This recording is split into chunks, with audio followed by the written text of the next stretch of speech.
Gone with the Wind, Casablanca, The Wizard of Oz, Citizen Kane.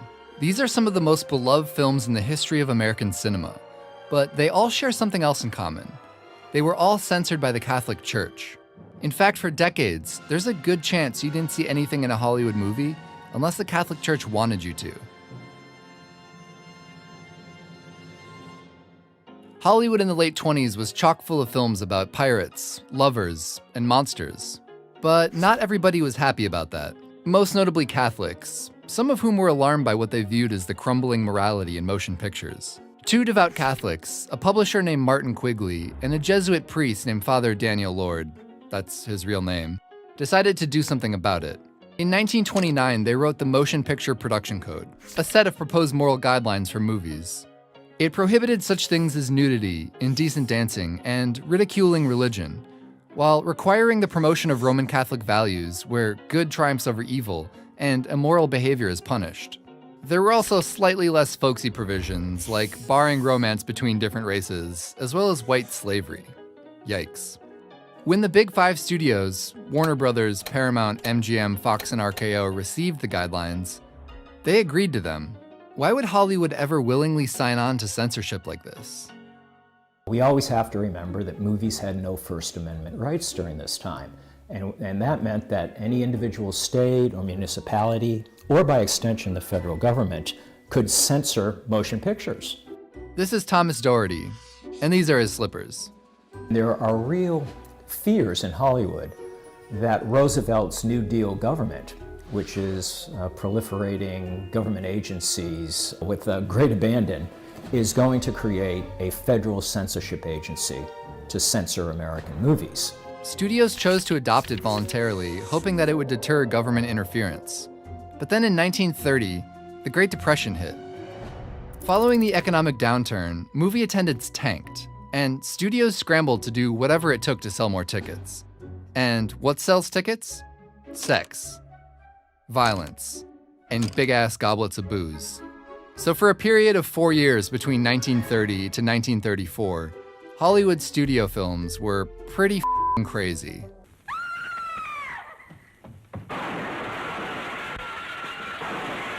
The Roman Catholics especially get very upset by this. And in late 1933 and early 1934, they begin organizing something called the Legion of Decency. What sounds like the lamest superhero franchise ever actually released publications of all studio movies with their accompanying rating.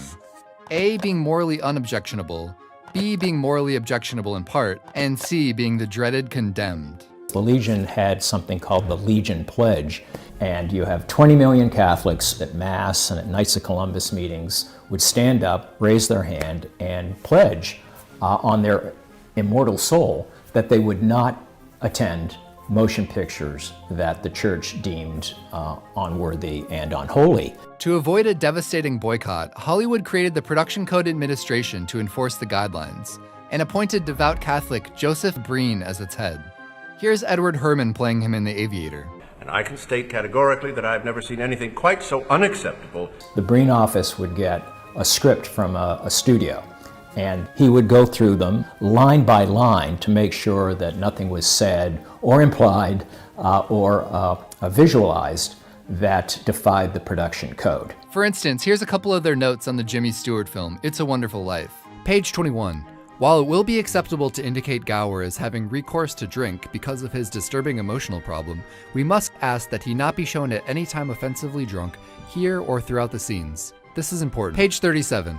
The action of Harry slapping Annie on the fanny is unacceptable. Page 38. This reference to impotency is unacceptable. The Breen office approved every aspect of a film, every image, every line of dialogue, ad mats, marketing, costumes, and it really makes him one of the most powerful men in Hollywood history. And by extension, made his office one of the most influential in Hollywood. If you look in the credits of every Hollywood film from 1934 to 1954, you can see the PCA logo. Without it, your movie didn't stand a chance. The PCA got to say which movies the studios could make, and since the studios own many of the theaters in the country, most audiences only had access to production code films. You could almost call this arrangement a monopoly, and some people did. 9 people to be exact. U.S. v. Paramount Pictures was a landmark antitrust court case in 1948, in which the Supreme Court said this kind of monopoly was illegal and forced the studios to sell their theaters. Since the studios could no longer control what was shown, it opened up the floodgates for independent and European films, neither of which needed to abide by the code.